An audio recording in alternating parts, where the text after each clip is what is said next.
ಸಾವಿರಾರು ಪುಸ್ತಕಗಳು ಬರ್ತಾ ಇವೆ, ಅನೇಕ ಗ್ರಂಥಗಳ ರಚನೆ ಆಗ್ತಾ ಇವೆ, ಪುಂಖಾನುಪುಂಖವಾಗಿ ಉಪನ್ಯಾಸ ಮಾಡತಕ್ಕಂತಹ ಅನೇಕ ಜನ ನಾವು ಸಿದ್ಧರಾಗಿದ್ದೇವೆ. ಎಲ್ಲವೂ ಸತ್ಯ. ಆದರೆ ಒಳಗಿರ್ತಕ್ಕಂಥ ಲಿಂಗಾನುಭವದ ವಿಷಯ ಬಂದಾಗ ಎಲ್ಲೋ ಅಲ್ಲೊಬ್ಬರು ಇಲ್ಲೊಬ್ಬರು ನಮಗೆ ದರ್ಶನ ನೀಡ್ತಾರೆ. ಇಂತಹ ಇವತ್ತಿನ ಪವಿತ್ರವಾದ ಈ ಕಾರ್ಯಕ್ರಮದಲ್ಲಿ ನನ್ನ ಅನುಭವದ ಗುರುಗಳಾದ ಪ್ರೊಫೆಸರ್ ಗನದ ಮನಿಯವರು ಕೂಡ ಧಾರವಾಡದಿಂದ ಬಂದಿದ್ದಾರೆ. ಅವರಿಗೆ ನನ್ನ ವೈಯಕ್ತಿಕ ನೆಲೆಯಿಂದ ಅವರಿಗೆ ಸ್ವಾಗತವನ್ನು ನಾನು ಬಯಸ್ತೇನೆ. ನನ್ನ ಅನುಭವದ ನೆಲೆಗೆ ಕಾರಣವಾದಂಥ ಪುಣ್ಯಾತ್ಮ ಅವರು ಕೂಡ ಒಬ್ಬರು. ಇಂತಹ ಕೆಲವು ಶರಣರನ್ನು ಗುರುತಿಸಿ ಲೋಕಾನುಭವದ ಕೆಲವು ಸುಳಿವುಗಳನ್ನು ನಾನು ನೋಡ್ತಾ ಬಂದೆ. ಈ ಲಿಂಗಾನುಭವದ ಸುಳಿವುಗಳನ್ನು ನೋಡ್ತಾ ಬಂದೆ. ಆಗ ಅನ್ನಿಸ್ತಾ ಇದೆ, 900 ವರ್ಷಗಳು ದಾಟಿದರೂ ಕೂಡ ಶರಣರ ವಚನಗಳನ್ನು ಜಗತ್ತಿಗೆ ಮುಟ್ಟಿಸೋದಕ್ಕೆ ನಮಗೆ ಕಾರಣ ಇಷ್ಟೇ. ಲೋಕಾನುಭವವನ್ನು ಅದ್ಭುತವಾಗಿ ಪರಿಚಯಿಸ್ತಾ ಇದ್ದೀವಿ, ಆದರೆ ಒಳಗಿರ್ತಕ್ಕಂಥ ಲಿಂಗಾನುಭವವನ್ನು ಪರಿಚಯಿಸೋದಕ್ಕೆ ವೈಯಕ್ತಿಕವಾಗಿ ಸಾಧನೆಯು ಅನಿವಾರ್ಯವಾಗಿರೋದರಿಂದ ಈ ಸಾಧನೆಯ ಕೊರತೆ ಇರತಕ್ಕಂಥ ನಾವೆಲ್ಲರೂ ಈ ಒಂದು ಲಿಂಗಾನುಭವದ ಸುದ್ದಿಗೆ ಹೋಗುವುದಿಲ್ಲ.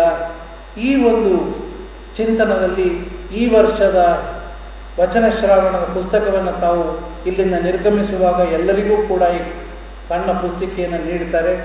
ಇದರಲ್ಲಿ ವಿಶೇಷವಾಗಿ ಈ ವರ್ಷ ಒಂದು ಸೂತ್ರವನ್ನು ನನ್ನ ಚಿಂತನದಲ್ಲಿ, ನನ್ನ ಅಂತರಂಗದಲ್ಲಿ ಬಹುಶಃ ಲಿಂಗವೇ ತಾನಾಗಿ ಹೇಳಿರಬೇಕು. ಬಹುಶಃ ನಿನಗೆ ಅಂತರಂಗದಲ್ಲಿ ನೋವಿದೆ, ಯಾಕಿದು ಬೆಳೀತಾ ಇಲ್ಲ ಅಂತಕ್ಕಂಥ ನೋವೇನಿದೆ, ಲೋಕನೀತಿಗಳನ್ನು ಆಧಾರ ಮಾಡಿಕೊಂಡು 30 ದಿನಗಳಿಗೆ 30 ಲೋಕನೀತಿಗಳನ್ನು ವಚನಗಳನ್ನು ಆಯ್ಕೆ ಮಾಡಿದ್ದೇವೆ. ಇಲ್ಲಿ ಲೋಕನೀತಿಯ ಅನಿವಾರ್ಯತೆ ಯಾಕಿದೆ ಅನ್ನೋದನ್ನು ಅರ್ಥ ಆದರೆ ಈ ಲೋಕನೀತಿ ನಮ್ಮ ಬದುಕಿನಲ್ಲಿ ಅನಿವಾರ್ಯವಾಗ್ತದೆ. ಕಾರಣ ಬಹುಶಃ ನಿನ್ನೆ ಕೂಡ ನಾನು ಶಿವಮೊಗ್ಗದಿಂದ ಬಂದಿದ್ದೇನೆ. ಈಗ ಬಹಳ ವಿಶೇಷವಾಗಿ ಕಲಬುರಗಿ ಉದ್ಘಾಟನೆ ಆಗಲೇಬೇಕು ಅಂದಿದ್ದಕ್ಕೆ ನಾನು ಬರಬೇಕಾಯಿತು. ಈಗಾಗಲೇ 2 ವಾರದಲ್ಲಿ ನಾನು 3 ಜಿಲ್ಲೆಗಳಿಗೆ ಹೋಗಿ, ಇಲ್ಲಿಂದ ಮತ್ತೆ ಬೀದರ್ ಜಿಲ್ಲೆ, ತದನಂತರ ಮೈಸೂರು ಜಿಲ್ಲೆ, ಅನೇಕ ಕಡೆ ಇನ್ನೂ 4 ಜಿಲ್ಲೆಗಳಿಗೆ ಹೋಗೋದಿದೆ ಇನ್ನೂ 15 ದಿನದಲ್ಲಿ. ಅದೆಲ್ಲ ಇರಲಿ, ಎಲ್ಲಿ ಹೋದರೂ ಕೂಡ ನಾನು ಇದೇ ಮಾತನ್ನು ಹೇಳ್ತಾ ಇದ್ದೇನೆ, ಲಿಂಗಾನುಭವದ ಬಗ್ಗೆ ಯಾಕೆ ತಾತ್ಸರ ಇದೆ ಸಮಾಜದಲ್ಲಿ. ಇಡೀ ಲಿಂಗಾಯತ ಅಂತಕ್ಕಂಥ ಶಬ್ದವನ್ನು ಗಂಭೀರವಾಗಿ ನಾನು ಲಿಂಗಾಯತ ಅಂತ ಹೇಳ್ಕೊಳ್ತೇನೆ, ಆದರೆ ಆ ಲಿಂಗವನ್ನು ಆಯತ ಮಾಡಿಕೊಳ್ಳುವ ಪ್ರಕ್ರಿಯೆ ನಮಗೆ ಅರ್ಥ ಆಗ್ತಾ ಇದೆಯಲ್ಲ. ಈ ವಿಶೇಷತೆ, ಈ ಒಂದು ಅನಿವಾರ್ಯ ಸಂದರ್ಭವನ್ನು, ಲಿಂಗವನ್ನು ಆಯತ ಮಾಡಿಕೊಂಡವನು ಮಾತ್ರ ಲಿಂಗಾಯತ, ಹುಟ್ಟಿನಿಂದ ಹುಟ್ಟಿದವನು ಲಿಂಗಾಯತ ಅಲ್ಲ ಅನ್ನೋದು ನನ್ನ ವೈಯಕ್ತಿಕವಾದ ನೆಲೆ. ಹುಟ್ಟಿನಿಂದ ಯಾರಾದರೂ ಆಗ್ಬೋದು, ಅದು ನಾವು ಕೂಡ ಒಂದು ಧರ್ಮ, ಒಂದು ಜಾತಿಗೆ ಸೀಮಿತಗೊಂಡಂಗಾಗ್ತದೆ. ಆದರೆ ನಿಜಕ್ಕೂ ಕೂಡ ಆ ಲಿಂಗವನ್ನು, ಆ ಮಹಾಲಿಂಗವನ್ನು ಆಯತ ಮಾಡಿಕೊಂಡು ಅಂತರಂಗದಲ್ಲಿ ಲಿಂಗದ ಆ ಕಲ್ಪನೆಯನ್ನು ನಾನು ಎಲ್ಲಿಯವರೆಗೆ ಅರ್ಥೈಸಿಕೊಳ್ಳೋದಿಲ್ಲ, ಅಲ್ಲಿಯವರೆಗೂ ಇದು ಎಲ್ಲ ಪ್ರಯತ್ನಗಳು ಕೂಡ ಹೊಳೆಯಲ್ಲಿ ಹುಣಸೆ ಹಣ್ಣು ತೊಳೆದ ಹಾಗೆ. ನೋಡಿ, ಇವತ್ತಿನ ಸಪ್ತ ಸೂತ್ರಗಳನ್ನು ಪಾಲಿಸು ಅನ್ನತಕ್ಕಂಥ ಸೂತ್ರವನ್ನು ಮೊದಲಿಗೆ ಇಟ್ಕೊಂಡಿದ್ದೇವೆ. ಇದೇನು ದೊಡ್ಡ ವಿಷಯ, ಈ ವಚನ ನಮಗೆಲ್ಲ ಗೊತ್ತಿದೆಯಲ್ಲ ಅಂತ ನೀವು ಅನ್ನಬಹುದು. ಕಳಬೇಡ, ಕೊಲಬೇಡ, ಎಲ್ರಿಗೂ ಗೊತ್ತಿರೋ ವಚನ. ಆದರೆ ಇಲ್ಲಿರ್ತಕ್ಕಂತಹ ಒಂದೊಂದು ಶಬ್ದವೂ ಕೂಡ ಇದೇ ಕೂಡಲ ಸಂಗಮ ದೇವನ ಒಲಿಸುವ ಪರಿ. ಇದು ಕಷ್ಟದ ಕೆಲಸ. ಇದೇ ಅಂತರಂಗ ಶುದ್ಧಿ ಎಲ್ಲರಿಗೂ ಸ್ವಲ್ಪ ಮಟ್ಟಿಗೆ ಅರಿವಾಗ್ತದೆ, ಇದೇ ಬಹಿರಂಗ ಶುದ್ಧಿಯೂ ಅರಿವಾಗ್ತದೆ. ಆದರೆ ಇದೇ ಕೂಡಲ ಸಂಗಮ ದೇವನ ಒಲಿಸುವ ಪರಿ ಇದು ಅರ್ಥ ಆಗೋದಿಲ್ಲ. ಅದನ್ನು ಅಲ್ಲಿಗೆ ನಾವು ಸುಮ್ಮನೆ ಒಂದು ವಚನ ಹಾಡ್ತೇವೆ ಅಂತ ಹೇಳಿ ಹಾಡಿ ಮುಗಿಸ್ಬಿಡ್ತೇವೆ. ಅದಕ್ಕಿಂತ ಮೊದಲು ಇದೇ ಕೂಡಲ ಸಂಗಮ ದೇವನ ಒಲಿಸುವ ಪರಿಯಲ್ಲಿ ಕೂಡಲ ಸಂಗಮ ದೇವ ಯಾರು? ನಾವು ಕಲ್ಪಿಸಿಕೊಂಡಿರ್ತಕ್ಕಂಥ ಒಂದು ದೇವರೇ ಯಾರದು ಕೂಡಲ ಸಂಗಮ ದೇವ? ಇವತ್ತಿಗೂ ಕೂಡ ಸಮಾಜದಲ್ಲಿ ಎಲ್ಲೋ ಒಂದು ಅಲ್ಲಿ ಕಪ್ಪಡಿ ಸಂಗಮ ಅಂತಕ್ಕಂಥ ಇದ್ದಂಥ ಕಪ್ಪಡಿ ಸಂಗಮನಾಥನನ್ನ ಬಸವಣ್ಣನವರು ಸಂಬೋಧಿಸ್ತಾರೆ ಅಂತಕ್ಕಂಥ ಭಾವನೆಯನ್ನು ಇಟ್ಟುಕೊಂಡಂತ ನಾವಿದ್ದೇವೆ. ಇದು ತತ್ವಾಧಾರಿತವಾದ ಅಂಕಿತ ನಾಮ ಅನ್ನೋದರ ಅರಿವು ಯಾರಿಗೂ ಮೂಡೋದೇ ಇಲ್ಲ, ಯಾರು ಅದನ್ನು ನಮಗೆ ಹೇಳೇ ಕೊಡೋದಿಲ್ಲ. ಇದೇನಿದು ಕೂಡಲ ಸಂಗಮ ದೇವ? ಬಸವಣ್ಣನವರು ಯಾರನ್ನ ಸಂಬೋಧಿಸ್ತಾ ಇದ್ದಾರೆ ನೋಡಿ. ಈ ಕೂಡಲ ಸಂಗಮ ದೇವ ಈ ಸಂಬೋಧನೆ ಅರಿವಾದಾಗ ವಚನಗಳು ಬಿಚ್ಕೊಳ್ತಾ ಹೋಗ್ತವೆ. ಉದಾಹರಣೆಗೆ, ಆಗಲೇ ಉಳ್ಳವರು ಶಿವಾಲಯವ ಮಾಡುವರಯ್ಯ, ನಾವೇನು ತಿಳ್ಕೊಂಡ್ವಿ? ಉಳ್ಳವರು ಅಂದಾಗ ಸಿರಿವಂತರು ಅಂತ ತಿಳ್ಕೊಂಡ್ವಿ. ನೋಡಿ, ವಚನವನ್ನು ಸ್ವಲ್ಪ ಅಂತರಂಗದ ಆಳಕ್ಕಿಳಿದು ನೋಡಿ. ಲಿಂಗ ಉಳ್ಳವನು ಶಿವಾಲಯವ ಮಾಡುವನಯ್ಯ, ನಾನು ಬಡವನಯ್ಯ. ಯಾರದು ಬಡವ? ಅಂಗ. ನಾನು ಅಂಗ ಭಾವನೆಯಲ್ಲಿ ಬದುಕಿದಾಗ ನಾನು ಬಡವ, ಲಿಂಗ ಭಾವನೆಯಲ್ಲಿ ನಾನು ಬದುಕಿದಾಗ ನನಗಿಂತ ಸಿರಿವಂತರಿಲ್ಲಾರು ಇಲ್ಲ ಕಾಣ ಗುಹೇಶ್ವರ. ಈ ಅಂಗ ಮತ್ತು ಲಿಂಗ, ಈ ಅಂಗ ಮತ್ತು ಲಿಂಗ, ನಮಗೆಲ್ಲರಿಗೂ ಅಂಗದ ಅನುಭವ ಇದೆ. ಲಿಂಗ ಅಂದಾಕ್ಷಣ ಮತ್ತೆ ಬಹಿರ್ಸ್ವರೂಪವಾಗಿ ಇಷ್ಟಲಿಂಗವನ್ನು ನೋಡ್ತೇವೆ, ಅಥವಾ ದೇವಸ್ಥಾನದ ಲಿಂಗವನ್ನು ನಮ್ಮನ್ನು ಚಿತ್ರೀಕರಣಗೊಳಿಸ್ತೇವೆ. ಲಿಂಗದ ಕಲ್ಪನೆಯನ್ನು ಎಲ್ಲಿಯವರೆಗೆ ನಾನು ಪರಿಪೂರ್ಣವಾಗಿ ಅರ್ಥೈಸಿಕೊಳ್ಳೋದಿಲ್ಲ, ಅಲ್ಲಿಯವರೆಗೂ ಕೂಡ ಅಂಗ ಮತ್ತು ಲಿಂಗ ಇವುಗಳ ಅಂಗ ಸ್ವಲ್ಪ ಮಟ್ಟಿಗೆ ಎಲ್ಲರಿಗೂ ನಮಗೆ ಅರ್ಥ ಆಗ್ಬೋದು. ಆದರೆ ಲಿಂಗ ಶಬ್ದದ ಅರ್ಥ ಆಗಬೇಕಾದ್ರೆ ಮಹಾಲಿಂಗದ ಕಲ್ಪನೆ ಪರಿಪೂರ್ಣವಾಗಿ ನಮಗೆ ಬೇಕಾಗ್ತದೆ. ಈ ಮಹಾಲಿಂಗದ ಕಲ್ಪನೆಯ ಮೂಲಕ ನಾನು ಲಿಂಗ ಸ್ವರೂಪಿ ಅನ್ನೋದರ ಅರಿವಾಗಿ ಅಂಗ ಮತ್ತು ಲಿಂಗಗಳ ಮುಂದೆ ಈ ಅಂಕಿತ ನಾಮದಲ್ಲಿ ಒಂದು ತತ್ವವನ್ನು ಬಸವಣ್ಣನವರು ನೀಡ್ತಾರೆ. ಆ ತತ್ವವನ್ನು ಅರಿತಾಗ ಇವೆಲ್ಲ ವಚನಗಳು ಕೂಡ ಯಾವ ಕಾರಣಕ್ಕಾಗಿ ವಚನಗಳ ರಚನೆ ಆಗಿವೆ. ಅನೇಕ ಬಾರಿ ಕನ್ನಡ ಸಾಹಿತ್ಯವನ್ನು ಉಳಿಸುವುದಕ್ಕಾಗಿ ಬರೆದಂತಹ ವಚನಗಳಲ್ಲ, ಯಾವ ಕಾರಣಕ್ಕೂ ಅಲ್ಲ. ಅನಿರೀಕ್ಷಿತವಾಗಿ ತನ್ನನ್ನು ತಾನೇ ಅದು ಕನ್ನಡದಲ್ಲಿ ಇರೋದರಿಂದ ಕನ್ನಡ ಬೆಳೀತಾ ಇದೆ ಹೊರತಾಗಿ ಬಸವಣ್ಣನವರ ದೃಷ್ಟಿಕೋನ ಅದಿರಲಿಲ್ಲ ಅಂತಕ್ಕಂಥ ನನ್ನ ವೈಯಕ್ತಿಕ ಭಾವನೆ. ಆ ಪುಣ್ಯಾತ್ಮನ ಕಲ್ಪನೆ ನಿಜಕ್ಕೂ ಕೂಡ ಆ ವ್ಯಕ್ತಿಯನ್ನ ಈಗಲೂ ಕೂಡ ನೀವು ಆಯತ ಮಾಡಿಕೊಂಡು ನೋಡಿ.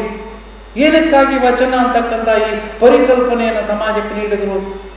ಈಗ ನಮಗೆ ಸಿಕ್ಕಿರ್ತಕ್ಕಂಥ 23,000 ವಚನಗಳನ್ನು ಯಾವ ಉದ್ದೇಶಕ್ಕಾಗಿ ಬರೆದರು ಅವರು? ಬೇರೆ ಕೆಲಸ ಇರಲಿಲ್ವ ಅವರಿಗೆ? ಏನು ಆಗಬೇಕಾಗಿತ್ತು ಅವರಿಗೆ ವಚನಗಳನ್ನು ರಚಿಸಿ? ಇಲ್ಲೇ ಇರೋದು. ಇಂದು ಕೂಡ ನಾವು 725 ಕೋಟಿ ಜಗತ್ತಿನಲ್ಲಿದ್ದೇವೆ, ಅಂಗಗಳಾಗಿದ್ದೇವೆ. 725 ಕೋಟಿ ಅಂಗಗಳು ಬದುಕಿವೆ ಹೊರತು ಬಸವಣ್ಣನವರ ಕಲ್ಪನೆಯ ಲಿಂಗ ಸ್ವರೂಪರು ನಾವು ಬದುಕ್ತಾ ಇಲ್ಲ ಆತ್ಮೀಯರೇ.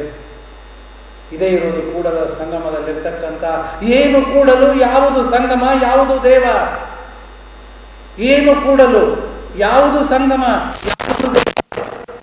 ಒಂದು ವಚನದ ಅಂಕಿತ ನಾಮವನ್ನ ನಾನು ಏನು ಕೂಡಬೇಕು? ಅಂಗ ಮತ್ತು ಲಿಂಗ. ಅಂಗ ಲಿಂಗ ಕೂಡಿದಾಗ ಆಗುವ ಸಂಗಮವೇ ಆ ದೇವ ಮಹಾಪ್ರಕಾಶ. ಇದು ಕೂಡಲ ಸಂಗಮ ದೇವ.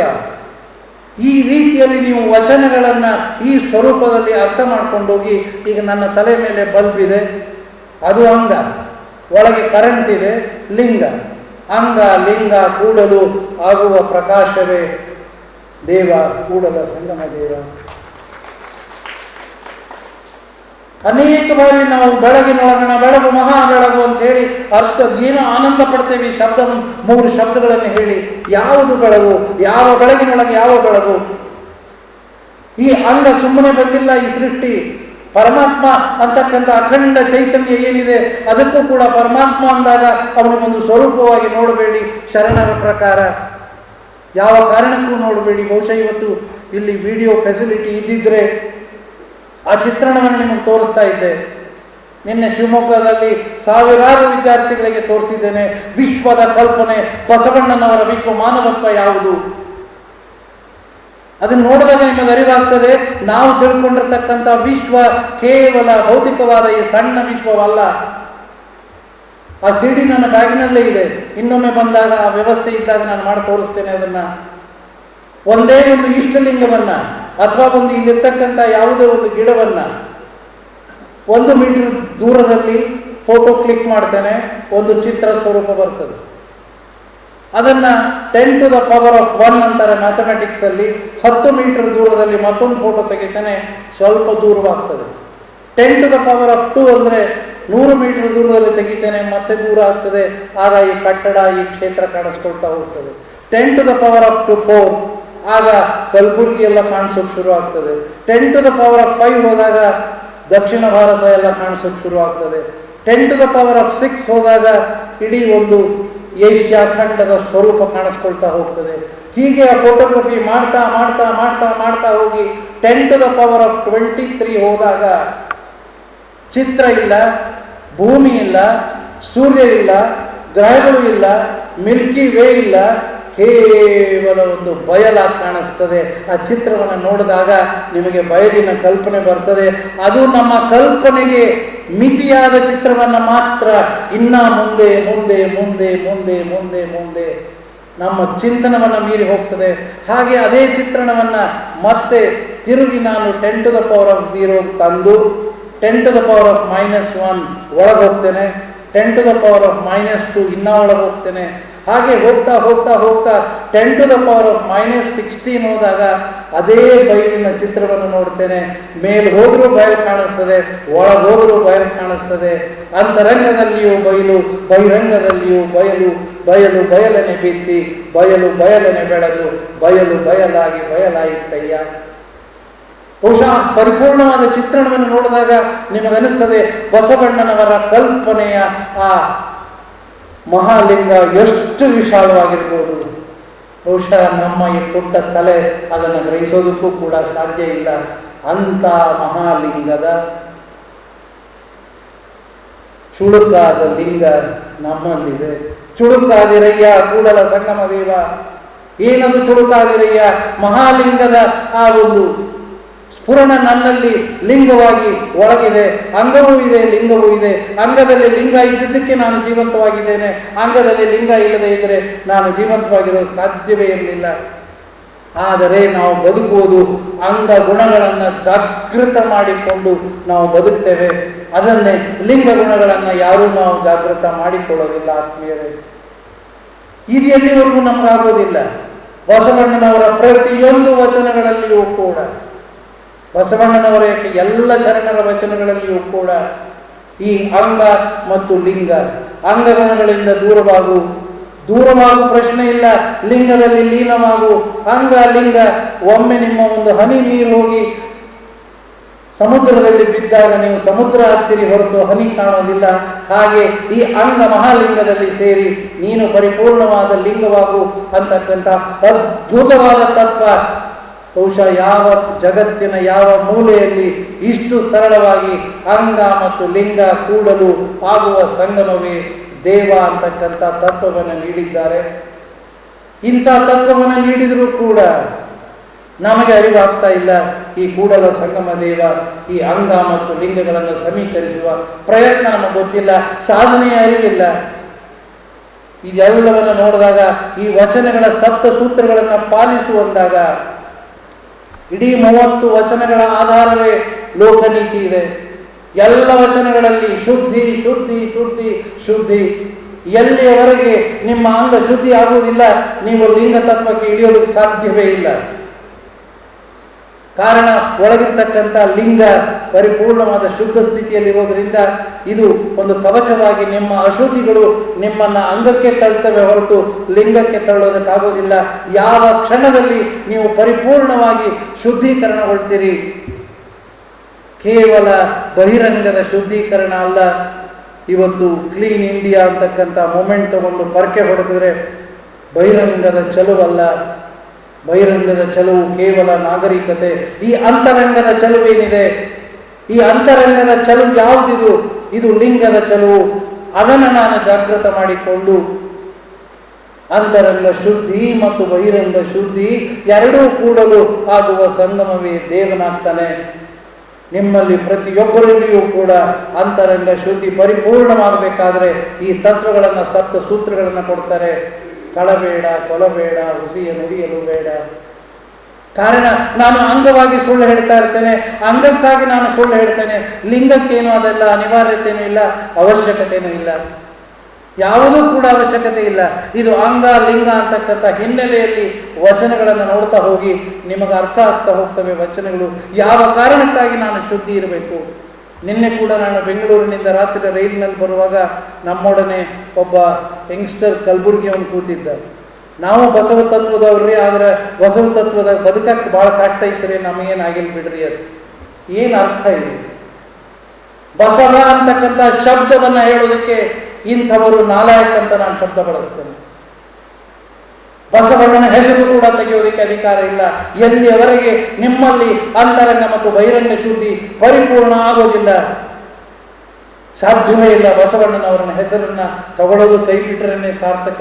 ಕಾರಣ ಪುಣ್ಯಾತ್ಮ ಇದೇ ಕೂಡಲ ಸಂಗಮ ದೇವನ ಒಲಿಸುವ ಪರಿ ಇದೇ, ಇದು ಬಿಟ್ಟು ಬೇರೆ ದಾರಿಯಿಲ್ಲ. ಹೀಗಾಗಿ ಈ ಒಂದು ವಚನ ಶ್ರಾವಣದ ವಚನಗಳಲ್ಲಿ 30 ಸೂತ್ರಗಳನ್ನು ನಾವೇನು ಆಯ್ದುಕೊಂಡಿದ್ದೇವೆ.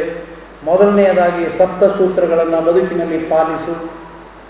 ಕೊನೆಗೆ ಇಡೀ ವರ್ಷ ಆಗದಿದ್ದರೂ ಈ ಶ್ರಾವಣ ಮಾಸದಲ್ಲಿ ಆರಂಭ ಮಾಡಿ. ಯಾರೋ ಒಮ್ಮೊಮ್ಮೆ ಶ್ರಾವಣ ಮಾಸದಲ್ಲಿ ದಾಡಿ ಬಿಡ್ತಾರಂತ, ಏನೇನೋ ಮಾಡ್ತಾರೆ. ದಾಡಿ ಮಾಡ್ಕೊಳ್ಳೋದು ಬಿಡೋದು ಹುಚ್ಚುಚ್ಚ ಕೆಲಸ. ಬಿಡ್ರಿ, ಇದನ್ನು ಬಿಡೋದಿತ್ತಂದ್ರೆ ಇವತ್ತನ್ನು ಬಿಡ್ರಿ. ಬಸವಣ್ಣವ್ರು ಹೇಳಿದ್ದ ಬಿಡ್ರಿ, ನೀನು ನಾ ಹೇಳಿದ್ದು ಯಾರು ಮಾಡಬೇಡ್ರಿ. 1 7 ಸೂತ್ರಗಳನ್ನು ಪಾಲಿಸು. ಮನಕ್ಕೆ ಮನವೇ ಸಾಕ್ಷಿಯಾಗಿ ಬದುಕು. ಸದಾಚಾರ ಸದ್ಭಕ್ತಿಯಿಂದಲ್ಲದೆ ಮುಕ್ತಿ ಇಲ್ಲ. ಸುಳ್ಳಾಡಬೇಡ, ಸುಳ್ಳಾಡುವವರ ಸಹವಾಸ ಬೇಡ. ನಡೆನುಡಿಯಲ್ಲಿ ಶುದ್ಧತೆ ಇರಲಿ. ನುಡಿದಂತೆ ನಡೆ, ನಡೆದಂತೆ ನುಡಿ. ನೋಡಿ, ನೀವು ಮಾತನಾಡುವಾಗ ನಾನು ನುಡಿದಂತೆ ನಡೀತಾ ಇದ್ದೀನ ಇಲ್ಲವಾ ನೀವು ಆತ್ಮಾವಲೋಕನ ಮಾಡಿಕೊಳ್ಳಿ. ಆವಾಗ ನಿಮಗೆ ಅರ್ಥ ಆಗ್ತದೆ ಬಸವಣ್ಣನವರ ಹೆಸರನ್ನು ಹೇಳೋದಕ್ಕೆ ನಾನು ಶುದ್ಧನಾಗಿದ್ದೇನೆಯಾ. ಈ ನಾಲಿಗೆಯಲ್ಲಿ ಏನೇನೋ ತಿನ್ನೋದು, ಏನೇನೋ ಕುಡಿಯುವುದು, ಬಾಯಿ ತುಂಬ ಇಟ್ಟುಕೊಂಡು ಉಗುಳುವುದು, ಯಾವ ಪುರುಷಾರ್ಥಕ್ಕೆ ನಾವು ಮಾಡ್ತಾ ಇದ್ದೇವೆ? ಒಳಗೆ ಲಿಂಗ, ಘನವಾದ ಲಿಂಗ, ಮಹಾಲಿಂಗದ ಒಂದು ಸ್ವರೂಪವೇ ಚುಳುಕಾಗಿ ನನ್ನಲ್ಲಿ ಇರುವಾಗ ಅದರ ಅರಿವಿಲ್ಲದೆ ನನ್ನ ಅಂಗದಿಚ್ಛೆಗೆ ಮಾಂಸವ ತಿನ್ನುವರು. ಇವೆಲ್ಲ ವಚನಗಳು ಏನಕ್ಕಾಗಿ ಬರೆದಿದ್ದಾರೆ? ಬರೀ ಸಮಾಜ ತಿದ್ದೋದು ಬರೆದಿಲ್ಲ ಇಲ್ಲಿ. ಸಮಾಜ ನಂತರ ವ್ಯಷ್ಟಿಯ ಶುದ್ಧತೆ ಆದಾಗ ಸಮಷ್ಟಿಯ ಶುದ್ಧತೆ ತನ್ನ ತಾನಾಗೆ ಆಗ್ತದೆ. ಪ್ರತಿಯೊಬ್ಬರು ಇಷ್ಟು ಇನ್ನು ಕಲಬುರಗಿ ಬಿಟ್ಬಿಡಿ, ಇಲ್ಲಿರ್ತಕ್ಕಂಥ ಜನವಾದರೂ ಕೂಡ ಈ 30 ಸೂತ್ರಗಳನ್ನು ಪರಿಪೂರ್ಣವಾಗಿ ಪಾಲಿಸಿದರೆ ಬಹುಶಃ ಶರಣ ಸಂಸ್ಕೃತಿಯ ಬೀಜ ಸ್ವರೂಪ ಬಿತ್ತಿದ್ದ ಬೀಜ ಕೆಟ್ಟಿತ್ತೆಂದನೆ ಬೇಡ, ಮುಂದಿನ ದಿನಲ್ಲದ ಅರಸಿಕೋ ಅಂತಕ್ಕಂಥ ಮಾತು ಸತ್ಯ ಸತ್ಯ ಸತ್ಯ. ಇಲ್ಲವಾದಲ್ಲಿ ಇದು ಬಹುಶಃ ಬಹಳ ಕಷ್ಟ ಆಗ್ತದೆ. ಇವತ್ತಿನ ಪ್ರಥಮ ದಿನದ ವಚನ ಮನಕ್ಕೆ ಮನವೇ ಸಾಕ್ಷಿ. ಇದು ಸೂತ್ರ. ನನಗೆ ಗೊತ್ತಿರೋದು ಒಂದು ಮನ, ಇನ್ನೊಂದು ಮನ ಯಾವುದು ಸಾಕ್ಷಿ. ಸ್ವಲ್ಪ ನಾವೆಲ್ಲರೂ ಕೂಡ ಅದರ ಬಗ್ಗೆ ಆತ್ಮಾವಲೋಕನ ಮಾಡ್ಕೋಬೇಕು. ಮನಕ್ಕೆ ಮನವೇ ಸಾಕ್ಷಿ. ನಾನು ಹಿನ್ನೆಲೆಯಲ್ಲಿ ಹೇಳುವಾಗ ಅಂಗ ಲಿಂಗಗಳನ್ನು ಹೇಳಿದ್ದೇನೆ. ಅಂಗಕ್ಕೆ ಸಂಬಂಧಪಟ್ಟ ಲಿಂಗ ಏನಿದೆ ನನ್ನ ಲೌಕಿಕ ಪ್ರಪಂಚದೆಡೆಗೆ ಎಳಿತಾ ಇದೆ. ಒಳಗೆ ಅರಿವು ಗುರುವಾಗಿ ನನ್ನನ್ನು ಜಾಗೃತ ಮಾಡ್ತಾ ಇದೆ. ನೀನು ಮಾಡುವುದು ತಪ್ಪು ಹೇಳ್ತಾ ಇದೆ. ಆದರೆ ಆ ಮನಕ್ಕೆ ನನ್ನ ಸಾಕ್ಷಿಯನ್ನು ನೀಡಿದಾಗ ನಾನು ಅದನ್ನು ಬಿಟ್ಟು ನನ್ನ ಚೇಷ್ಟೆಯನ್ನು ನಾನು ಮಾಡೇ ಬಿಡ್ತೇನೆ. ಎಲ್ಲಿಯವರೆಗೆ ಇನ್ನು ಯಾರ ಸಾಕ್ಷಿಯೂ ಬೇಡ. ಯಾವ ಬಸವಣ್ಣನವರ ಚಿತ್ರವನ್ನು ಪಾದ ಮುಟ್ಟುವ ಅವಶ್ಯಕತೆ ಇಲ್ಲ. ನಿಮ್ಮ ಒಳಗಿರ್ತಕ್ಕಂಥ ಘನ, ಆ ಘನ ನಿಮ್ಗೆ ಹೇಳ್ತಾ ಇದ್ದೀನಿ, ತಪ್ಪು ಮಾಡ್ತಾ ಇದ್ದೀಯಾ? ಆ ಮನವೇ ಸಾಕ್ಷಿಯಾಗಿ ನಾನು ಬದುಕೋದಿಲ್ಲ. ತನು ಶುಚಿ ಇಲ್ಲದವನ ದೇಹ ಅರಬೇಕೆ. ಎಷ್ಟು ಕಂಡೀಷನಲ್ ಆಗಿ ವಚನ ಬರೀತಾರೆ ನೋಡಿ. ನೋಡೋದಕ್ಕೆ ಸರಳವಾಗಿದೆ. ಮೊದಲು ಆ ವಚನವನ್ನು ನಿಮಗೆ ಹಂಚ್ಕೊಳ್ತೇನೆ.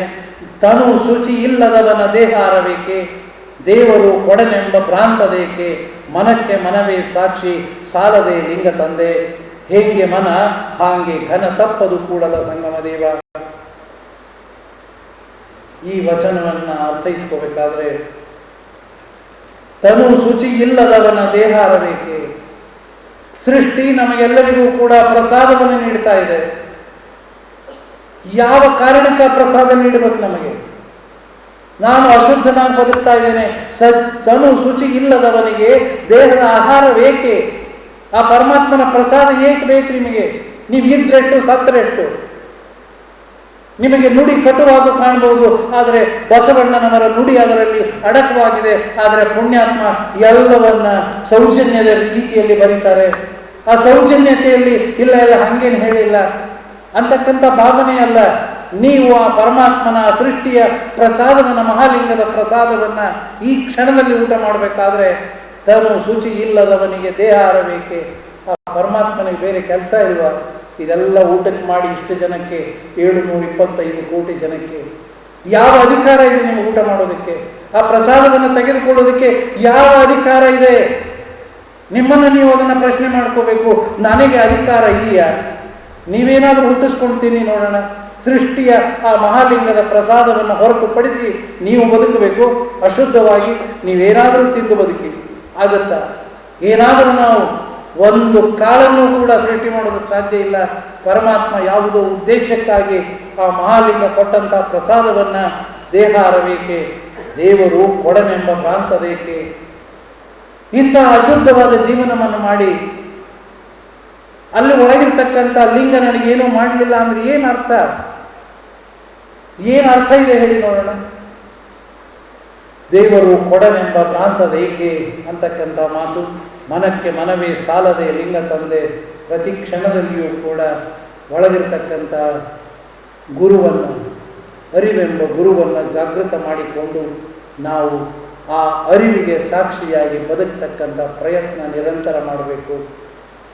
ಎಲ್ಲ ಕಡೆ ಇವತ್ತೇ ಬರುವಾಗ ಆಟೋ ರಿಕ್ಷಾ ಮೇಲೆ ನಡೆದು ಮುಂದೆ ಗುರು ಹಿಂದೆ ಗುರಿ ಅಂತ ಅವರು ಚಿತ್ರ ಹಾಕೊಂಡಿದ್ದಾರೆ ಗುರುಗಳು. ಇದೆಲ್ಲ ನೋಡಿದಾಗ ವಿಪರ್ಯಾಸ ಕಾಣ್ತದೆ. ಬಸವಣ್ಣನವರು ನೀಡಿದಂಥ ತತ್ವ ಬೋಧಿಸ್ತಕ್ಕಂಥ ಗುರು ಯಾರು?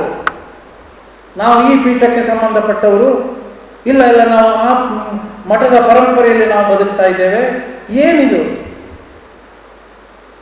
ಈ ಶ್ರಾವಣ ಮಾಸದಲ್ಲಾದರೂ ಚಿಂತನೆ ಮಾಡಿ, ಗುರು ಯಾರು, ಲಿಂಗ ಯಾವುದು, ಜಂಗಮ ಯಾವುದು, ಇದನ್ನು ನಾನು ಪರಿಪೂರ್ಣವಾಗಿ ಅರ್ಥೈಸಿಕೊಳ್ಳದೆ ಹೋದರೆ ಗುರು ಅಂದಾಕ್ಷಣ ನಾವು ಕಾವಿ ದೃಷ್ಟಿಕೋನ